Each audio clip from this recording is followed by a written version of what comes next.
मेरा नाम है धीरेन्द्र सिंह और आपका स्वागत है आपके अपने चैनल पे।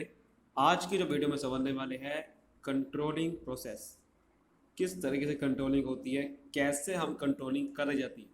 अगर आपने इसके ऊपर एक मीनिंग के ऊपर वीडियो देखी है कंट्रोलिंग क्या होती है, तो नीचे डिस्क्रिप्शन या फिर आई कार्ड में आपको वो लिंक मिल जाएगा उस वीडियो को। पहले उस वीडियो को देखना क्योंकि आपको कंट्रोलिंग मतलब समझ में आएगा, कॉन्सेप्चुअल क्लैरिटी। लेकिन आज की वीडियो में समझने वाले हैं कंट्रोलिंग का प्रोसेस क्या होता है। ये बहुत ही इंपॉर्टेंट टॉपिक है, इसको आपको अच्छे से एक्सप्लेन करना भी चाहिए, तो उसको आपको बताओ कैसे भी एक्सप्लेन कर दिया जाता है। कंट्रोलिंग का प्रोसेस में हम कंट्रोलिंग क्या करते हैं कि हम एक्चुअल को जो हमने टारगेट बनाया था उससे चेक करते हैं, ताकि हम चेक कर सके कि हमने वो अचीव करा है कि नहीं करा, और नहीं करा तो क्यों नहीं करा। तो सबसे पहला काम क्या होगा? सबसे पहला काम है टारगेट तो बनाओ पहले आप, स्टैंडर्ड, सेटिंग अबाउट स्टैंडर्ड्स। अब कभी कभार क्या होता है कि हम सोचते हैं कि भाई जो प्लानिंग है, जैसे कि अगर मैंने प्लान बनाया 5 या यूनिट्स का, तो ये क्या प्लानिंग जो है, क्या यही होती है सिर्फ प्लानिंग? प्लानिंग से ही हम कंपेयर कर सकते हैं? नहीं नहीं, आपको स्टैंडर्ड बनाने पड़ते हैं अलग अलग। कंट्रोलिंग में आपको हर एक डिपार्टमेंट की परफॉर्मेंस चेक करनी है, तो हर एक डिपार्टमेंट अलग अलग स्टैंडर्ड बनाने पड़ते हैं उसको। स्टैंडर्ड मतलब एक यार्डस्टिक, एक यार्डस्टिक जिसकी बेस पे आप कंपेयर करोगे क्राइटेरिया। जैसे कि अगर आपको स्कूल में 33 मार्क्स में लाने हैं, आपको 33 मार्क्स लाने हैं पासिंग मार्क्स, तो वो क्या है? वो स्टैंडर्ड है। तो स्टैंडर्ड क्या होता है? एक क्राइटेरिया जिसके बेस पे हम कंपेयर कर सकते हैं, कोई मेजर कर सकते हैं कोई चीज़ को। जैसे कि हमने स्टैंडर्ड सेल का टारगेट बनाया, स्टैंडर्ड सेल करनी है 20 लाख, 20 लाख तो होनी चाहिए। स्टैंडर्ड प्रॉफिट 10 लाख तो होना चाहिए। प्रोडक्शन तो भाई 10,000 की यूनिट्स की होनी चाहिए। तो ये क्या है? ये स्टैंडर्ड्स है। स्टैंडर्ड एक ऐसा टारगेट है जो को आप अचीव करना है, इसके बिना काम नहीं चलने का। ये दरअसल आपको लॉन्ग टर्म भी होते हैं, शॉर्ट टर्म भी होते हैं। तो ज़्यादातर क्या होता है कि लॉन्ग टर्म को भी आपको डिवाइड करना पड़ता है शॉर्ट टर्म में। तो लॉन्ग टर्म को, जैसे कि अगर आपने 1,20,000 पे पर एनम का ये टारगेट रखा, लेकिन उसको फिर टारगेट को अपने पर मंथ डिवाइड कर दिया, भाई 1 लाख टारगेट है मंथ का। तो ये आपका एक ऐसा करके आपका सेल, जैसे कि सेल का टारगेट है 1 लाख का, तो आप कंटिन्यूस बेसिस पे उस स्टैंडर्ड की वजह से चेक कर सकते हो कि आपकी परफॉर्मेंस उस लेवल पे हो पा रही है कि नहीं हो पा रही। स्टैंडर्ड जो है वो दो तरीके से समझ सकते हैं, एक होता है क्वालिटेटिव, एक होता है क्वांटिटेटिव। क्वांटिटेटिव मतलब कि न्यूमेरिक फॉर्म में, जैसे कि आप देख पा रहे हैं सारी न्यूमेरिक फॉर्म में। लेकिन क्वालिटेटिव भी स्टैंडर्ड बनाए जाते हैं, क्योंकि आपको सिर्फ ये नहीं देखना कि परफॉर्मेंस न्यूमेरिक फॉर्म में कैसी हुई है, बल्कि आपको अपनी कुछ और परफॉर्मेंस चेक करनी पड़ेगी। जैसे गुडविल, कंपनी की गुडविल कैसी है, मोटिवेशन एम्प्लॉयज़ का बढ़ रहा है कि नहीं बढ़ रहा, कस्टमर सेटिस्फेक्शन हो रहा है कि अच्छा नहीं हो रहा है। लेकिन ये भी माना जाएगा कि आपको आगे जाके स्टैंडर्ड को मेज़र करना पड़ेगा। तो मेज़र करने के लिए आपको क्वालिटेटिव को भी क्वांटिटेटिव में बदलना पड़ेगा, क्योंकि जैसे कि कस्टमर सेटिस्फेक्शन आपको एक स्टैंडर्ड माना है। अब स्टैंडर्ड क्या बनाओगे कि भाई कस्टमर सेटिस्फाई हुआ है कि नहीं हुआ, कैसे पता चलेगा? तो उसके लिए आपने क्या करा, टाइम टू इंटरवल, कि भाई कस्टमर को वेट कितना करना पड़ता है। आपने एक स्टैंडर्ड बना दिया। ये बनता है बहुत एक्सपीरियंस के बेस पे। जैसे कि आपने बनाया कि भाई 5 सेकंड से ज़्यादा वेट नहीं करना चाहिए कस्टमर को। अब आप स्टैंडर्ड से अब उसको कंपेयर करोगे बाद में, फिर 5 सेकंड से ज़्यादा हो रहा है तो क्यों हो रहा है? तो इसकी वजह से परफॉर्मेंस बढ़ पाती है। यही एक रीज़न होता है परफॉर्मेंस बढ़ने का। वरना आप परफॉर्मेंस को चेक नहीं करोगे, जब तक स्टैंडर्ड नहीं बनाओगे तो चेक कैसे करोगे? इसीलिए क्वांटिटेटिव बनते हैं, क्वालिटेटिव बनते हैं, क्वालिटेटिव को भी क्वांटिटेटिव में कन्वर्ट करना पड़ेगा। तो स्टैंडर्ड जो है, लेकिन स्टैंडर्ड आप इस तरह से बनाना चाहिए जो कि मेजरेबल हो, यानी कि आप उसको चेक कर सको, वही चीज़ चेक कर सको। उसके बाद आपका अचीवेबल भी हो। भाई अचीवेबल नहीं है तो कैसे काम करेगा? अचीव भी होना चाहिए। ऐसा नहीं है कि आपने स्टैंडर्ड ऐसा बना दिया कि आप जो बिल्कुल अचीव नहीं हो सकता, कि आपको एक दिन में 1 लाख कमाने, ऐसा कैसे हो सकता है? अचीवेबल भी होना चाहिए और साथ में आपको फ्लेक्सिबल भी होना चाहिए। आपका ही, या जैसे कोरोना वायरस चल रहा है, कोरोना वायरस में आप टारगेट ऐसा बना रहे हो कि भाई जो कि अचीव हो ही नहीं सकता, आपको चेंज भी करना चाहिए भाई स्टैंडर्ड को, बेस्ड ऑन द इन्वायरमेंट, कैसा बिजनेस इन्वायरमेंट है। तो अगला है हमारा मेजरिंग द परफॉर्मेंस। अब यहाँ पर स्टैंडर्ड बना लिया, स्टैंडर्ड को अब आपने बना तो लिया है, अब आपने मेजर करना पड़ेगा परफॉर्मेंस को, कि अब एक्चुअल में क्या परफॉर्मेंस हो रही है, पहले मेजर करो उसको। मेजरिंग द परफॉर्मेंस के काफ़ी टेक्निक से आप यूज़ कर सकते हो। जैसे कि आप परफॉर्मेंस रिपोर्ट बनाते हो। सुपीरियर क्या करता है, परफॉर्मेंस रिपोर्ट बनाते हैं अपने पूरे डिपार्टमेंट की, हर एक की एम्प्लॉयज़ की, उनकी परफॉर्मेंस चेक करो कैसे हो रही है। आप सैम्पलिंग करते हो, सैम्पलिंग कर सकते हो आप पूरी ऑर्गेनाइजेशन के अलग अलग टेस्ट ले सकते हो। तो बहुत तरीके होते हैं परफॉर्मेंस को चेक करने के लिए। तो परफॉर्मेंस चेक जो होता है वो क्वांटिटेटिव फॉर्म में करा जाता है, क्वालिटेटिव फॉर्म में भी करा जाता है। जैसे कि अगर आपको एग्जांपल देता हूँ, ये कुछ एग्जांपल है जैसे स्टैंडर्ड सेट करते हैं हम। जैसे कि प्रोडक्शन डिपार्टमेंट जो है अपने स्टैंडर्ड इस तरह सेट करेगा, क्वांटिटेटिव फॉर्म में, क्वालिटेटिव फॉर्म में। ठीक है, क्वांटिटेटिव मतलब क्वांटिटी की फॉर्म में क्वालिटी कैसे होगी इसकी प्रोडक्शन की, कॉस्ट, इंडिविजुअल की परफॉर्मेंस कैसी हो सकती है, परफॉर्मेंस, ठीक है, इंडिविजुअल जो परफॉर्मेंस के हिसाब से हैंडल करेगा। मार्केटिंग डिपार्टमेंट अपना सेल्स वॉल्यूम भाई की बढ़ाना है, सेल्स वॉल्यूम को सेंटर सेट करेगा। Sales sales expenses, advertisement expenses, salesman की परफॉर्मेंस, एचआरएम डिपार्टमेंट में लेबर रिलेशन, लेबर टर्नओवर। इस तरह से स्टैंडर्ड सेट होते हैं हर एक के, कि आप हर एक चीज़ के स्टैंडर्ड सेट करोगे। परफॉर्मेंस का भी अलग जो कि क्वालिटेटिव है, क्वांटिटेटिव फॉर्म में भी स्टैंडर्ड सेट करोगे, और उसको मेजर भी इस हिसाब से करोगे भाई। क्वांटिटेटिव को मेजर करोगे, क्वालिटेटिव से मेजर करोगे। मेजर करने कैसे तरीका है कि जैसे कि मैनेजर की परफॉर्मेंस आपने मेजर करनी है, जो कि बहुत ही ज़्यादा टफ चीज़ है। मैनेजर की परफॉर्मेंस जो है क्वांटिटेटिव नहीं है, क्वालिटेटिव है। तो आप देखोगे भाई ओवरऑल एफिशिएंसी कितनी है, ठीक है, ओवरऑल एफिशिएंसी कितनी लेवल है उसका, तो उसके हिसाब से मेजर कर लोगे भाई उसकी परफॉर्मेंस कैसी है। आप देखोगे एफिशिएंसी हमारी कॉस्ट घटी है कि नहीं घटी, उसके हिसाब से मेजर कर लोगे। रिसर्च एंड डेवलपमेंट की मेजर करनी है अपने परफॉर्मेंस, तो आप देखोगे कि भाई कि आपके उसकी वजह से टेक्नोलॉजी में कितनी चीज़ आया है, बाय चेंज इन टेक्नोलॉजी। आपका प्रोडक्शन डिपार्टमेंट में कितना अपडेशन आई है, क्योंकि रिसर्च एंड डेवलपमेंट की वजह से ही प्रोडक्शन स्टार्ट होगी। ये पहले प्रोडक्ट की रिसर्च करता है, उसके बाद यहाँ से पता चल जाएगा। तो ऐसे करते हैं चेक।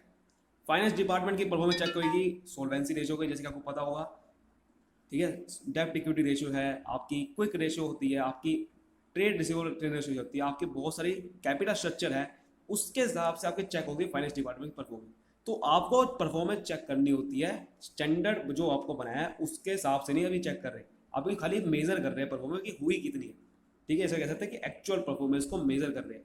बेसिकली इसमें क्या होता है, परफॉर्मेंस रिपोर्ट्स से मेजर करते हैं, सैम्पलिंग वगैरह करके। जो बड़े होने से होते हैं वो सैम्पलिंग करती है, ज़्यादा उसके भी टाइम नहीं होता सबको मेजर करे, सैम्पलिंग करके करती है वो। लेकिन छोटी होने से सारा सारा मेजर करती है हर एक डिपार्टमेंट की। अब मेजर तो कर लिया, अब करेंगे कंपेयर। तीसरा शब्द क्या है, पहला शब्द क्या था भाई, स्टैंडर्ड बनाया। स्टैंडर्ड बनाने के बाद उसको पहले मेजर करा, फिर अपनी एक्चुअल कितनी है, फिर आप कंपेयर करोगे। अब कंपेयर करोगे, जैसे कि आपने अगर प्रोडक्शन डिपार्टमेंट को मेजर कर रहे हो, 5,000 यूनिट्स की आपने उसका सेल का टारगेट, सॉरी प्रोडक्शन का डिपार्टमेंट का टारगेट बनाया था, उसको मेजर करा कि भाई प्रोडक्शन तो हुई है सिर्फ 4,000 यूनिट्स, ये कंपेयर करा स्टैंडर्ड से।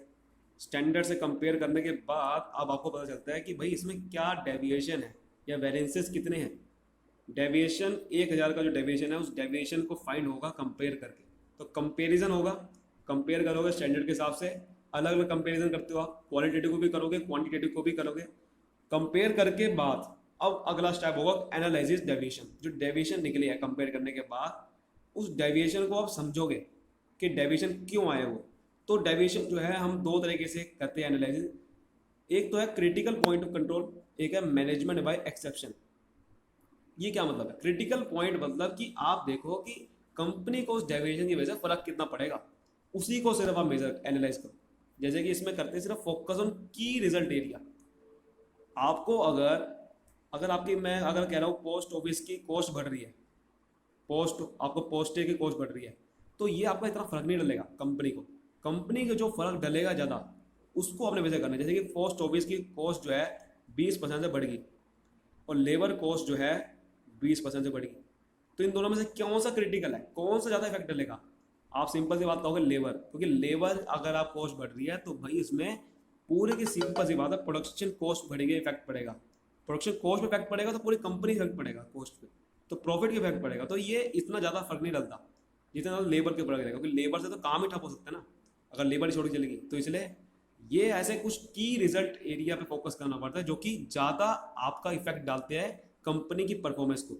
तो इसलिए क्रिटिकल पॉइंट कंट्रोल करना पड़ता है, छोटे डेविएशन हो उसको इग्नोर करते हैं, खाली जो बहुत ज़्यादा क्रिटिकल है उसी को हम मेजर करते हो।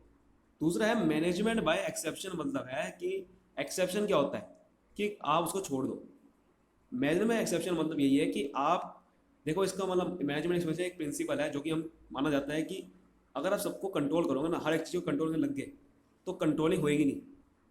It is believe that attempt to control everything result in controlling nothing, मतलब कि अगर आप ज़्यादा सारा कुछ कंट्रोल करने में लग जाओगे तो कुछ भी नहीं निकलेगा, क्योंकि आपको फोकस वही करना है जो कि जिससे फ़र्क डले। तो मैनेजमेंट दखल तब देगी जब कंट्रोलिंग सब उसको लगेगा कि भाई डेविएशन अब बिल्कुल पानी से ऊपर जा चुका है, ठीक है। अब जैसे कि आपको पता है कि परमिशिबल लिमिट है, भाई आपने बताया कि जो प्रोडक्शन की कॉस्ट है अगर 2% बढ़ेगी कोई दिक्कत वाली बात नहीं, लेकिन अगर 2% से ज़्यादा होगी, बढ़ गई है 2% ज़्यादा बढ़ गई है, तब मैनेजर को आप रिपोर्ट करोगे, तब आप मैनेजर उसमें उसको फिर एनालाइज करेगा ढंग से, वरना मैनेजमेंट एनालाइज नहीं करेगा। तो ये होता है मैनेजमेंट बाय एक्सेप्शन, ठीक है। पहले इसमें क्या था भाई, क्रिटिकल पॉइंट कंट्रोल करो कि छोटे छोटे डेविएशन हटाओ, कोई फायदा नहीं उसका, क्रिटिकल वाले डेविएशन लो। क्रिटिकल वालों पे लोगे तो मैनेजमेंट का एक्सेप्शन प्रिंसिपल लगाओ कि अगर कोई परमिशेबल लिमिट है सिर्फ वहाँ तक देखो, उसके बाद है तब जाके आप मैनेजमेंट को इन्फॉर्म करो। फिर उसके कॉजेज फाइंड करोगे, ठीक है, कॉजेज फाइंड करोगे डेविएशन के, भाई क्यों आया वो, क्यों, क्या रीज़न ऐसा। कॉजेज फाइंड करने के बाद आपका टेकिंग करेक्टिव मेजर, सिंपल सी बात है, आप उसको करेक्टिव मेजर लो। अब आपने देखा कि भाई अब चलो डेविएशन आ चुकी है, आपने सब कुछ छांट छूट के डेविएशन निकाले कि भाई कौन सा इंपॉर्टेंट है, आपने उसका कोज निकाला हमारा टेकिंग करेक्टिव मेजर्स। अब रीज़न फाइंड कर लिए, रीज़न फाइंड करने के बाद अब क्या होगा, रीज़न फाइंड करने के बाद अब उसको रीज़न को जो नेगेटिव है उन सबको रिमूव करने की कोशिश करेंगे ताकि फ्यूचर में वो डेविएशन ना हो। तो सबसे पहले हम इस करेक्टिव मेजर को लेने से पहले हम इन्हें देखना पड़ेगा कि let the situation remain same. अगर डेविएशन बिल्कुल माइनर सा था तो करेक्टिव मेजर लेने की जरूरत नहीं है, तो उसको वैसे का वैसे ही रहने दो, कोई दिक्कत वाली बात नहीं। लेकिन अगर अगर वो जो आपने स्टैंडर्ड ही गलत बना दिया तब क्या करेंगे। आपने डेविएशन आया लेकिन स्टैंडर्ड ही आपने ओवर शेडेड कर दिया, या फिर बिल्कुल आज की डेट पे वो मैच नहीं कर रहा। आपका पीरियड चल रहा है कोरोना वायरस का, आपने टारगेट बना दिया कि भाई हमें तो 12 लाख की सीट चाहिए भाई पूरे साल में, ये जो पॉसिबल नहीं है वो आपने स्टैंडर्ड बना लिया, तो उसको पहले स्टैंडर्ड को ही आप रीडिज़ाइन कर दो। उस पूरे पूरे प्लान स्ट्रेटेजी को ही आप रीडिज़ाइन करो, रीफ्रेम करो। जो आपने जो प्लान्स बनाए थे ऊपर, जो प्लानिंग करते हुए स्ट्रेटेजी बनाते हुए, वो आप ठीक करो, ठीक है। और अगर वो ठीक है, आपका प्लान सबको ठीक था, आपका डेविएशन भी बिल्कुल अच्छा है, माइनर नहीं है बल्कि क्रिटिकल है बहुत, तो फिर आप करेक्टिव मेजर लो ताकि आपकी परफॉर्मेंस इंप्रूव हो सके और मैच कर सके। देखिए डेविएशन दो तरह की होते हैं, एक होता है नेगेटिव, एक होता है पॉजिटिव। नेगेटिव को और डेविएशन को आप करेक्टिव मेजर लोगे क्योंकि आप उसको इम्प्रूव कर सकोगे, ठीक है। जैसे कि वही चीज़ 5,000 की नोट की चल रही थी, 4,000 हुई, लेकिन अगर पॉजिटिव हो गया तब तो बड़ी अच्छी बात है ना, फायदेमंद है, तब तो फायदेमंद है, तब क्या करेक्टिव मेजर लेंगे, तब आप थोड़ी रिड्यूस कर दोगे परफॉर्मेंस को।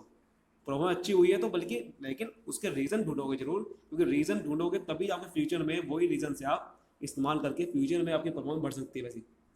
तो ये जो है सारी सारी, अगर आपका जैसे मशीनरी खराब थी तो भाई मशीनरी को रिपेयर करो।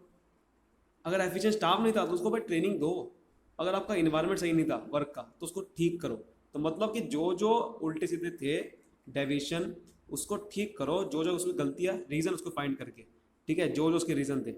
तो अगर वो डाउनवर्ड आपका जो नेगेटिव को, जब आप एक्चुअल से लाते हो, एक्चुअल स्टैंडर्ड के साथ, उसे कहते हैं डाउनवर्ड रिवीजन। और जब आप पॉजिटिव डेविएशन है और उसको प्लान को, जो आपने प्लान बनाया था उसको आप पॉजिटिव के साथ मैच कराते हो, उसे कहते हैं अपवर्ड रिवीजन। मतलब कि आप प्लान आप बढ़ाओगे अगले साल कि भाई प्लान अब मैं ज़्यादा बनाऊंगा क्योंकि पॉजिटिव हो रहा है, इसका मतलब मैंने स्टैंडर्ड एक कम सेट कर दिया होगा। एक है कि भाई आपका नेगेटिव है, इसका मतलब आप क्या करोगे, अब आप वो करेक्टिव मेजर लेके अपनी परफॉर्मेंस को बढ़ाओगे।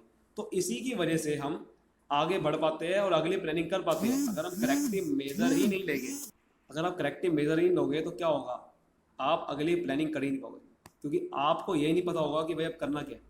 आप अगली प्लानिंग तभी कर पाते हो जब आप मेजर लेते हो। तो करेक्टिव मेजर लेना इसलिए जरूरी है क्योंकि आप अगली प्लानिंग करने से पहले ही देखोगे कि आपने पुरानी गलतियाँ ठीक करी कि नहीं करी, फिर आप अगली प्लानिंग करोगे, ठीक है। एक तो है कि प्लानिंग आप चेंज नहीं कर दोगे अगर डेविएशन ही आपको, सॉरी आपने प्लान ही गलत बनाया था। दूसरा कि आपने करेक्टिव एक्शन लेके आप अगली प्लानिंग करोगे ताकि आप कंट्रोलिंग को दोबारा स्टार्ट करोगे उसके बाद, क्योंकि कंट्रोलिंग तभी स्टार्ट होगी ना जब प्लानिंग, ये बात है ना, कंट्रोलिंग और प्लानिंग का बहुत गहरा रिलेशन होता है। तो इसलिए करेक्टिव मेजर पहले ले लेते हैं, उसके बाद आप अगले साल के फिर प्लानिंग स्टार्ट करोगे अगले दोबारा से, ताकि आप दोबारा से वो फिर अच्छे तरीके से वो प्लान को अचीव कर पाओ।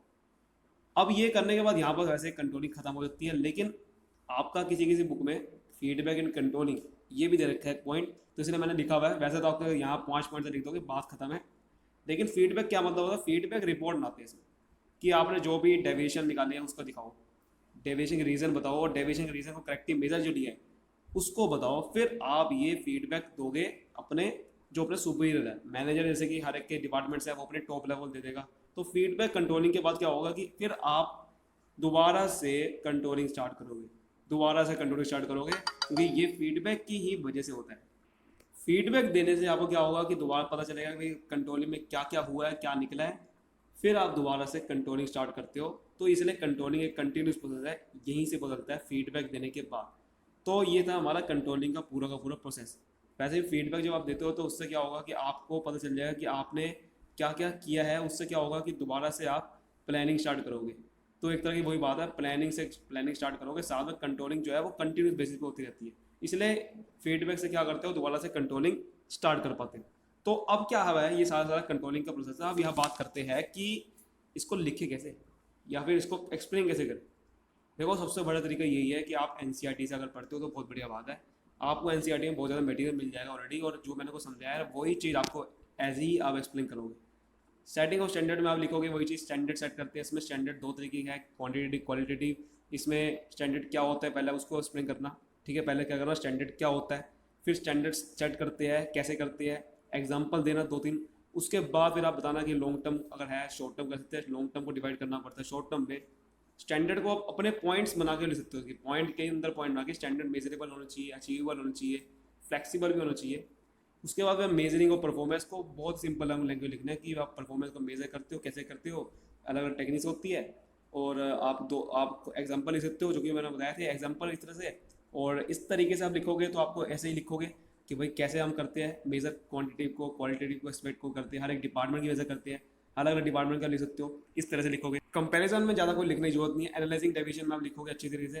क्रिटिकल पॉइंट कंट्रोल, ठीक है, मैनेजमेंट ऑफ एक्सेप्शन के आपके एडवांटेज भी होते हैं, लेकिन अगर ये मैनेजमेंट ऑफ एक्सेप्शन अलग से आ रहा है तो उसका एडवांटेज लिखने की जरूरत है, वैसे लिखने की जरूरत नहीं है, ठीक है। एडवांटेज क्या होगी, कोई मैनेजर को हेल्प मिल जाती है, बर्डन कम हो जाता है, आप डेलीगेशन कर देते हैं तो सबॉर्डिनेट को फायदा होता है। वही चीज़ कि मैनेजमेंट को आप फायदा होता है, मैनेजमेंट को आप तभी करेंगे वो जब जरूरत होगी, तो मैनेजमेंट के लिए फ़ायदा वही चीज़ होगी, डेलीगेशन जैसे फायदा होता है। तो वो एक्सप्लेन करने की जरूरत नहीं है बेनिफिट्स, अगर खाली कंट्रोलिंग प्रोसेस है, क्योंकि बहुत ज़्यादा बड़ा हो जाएगा वो।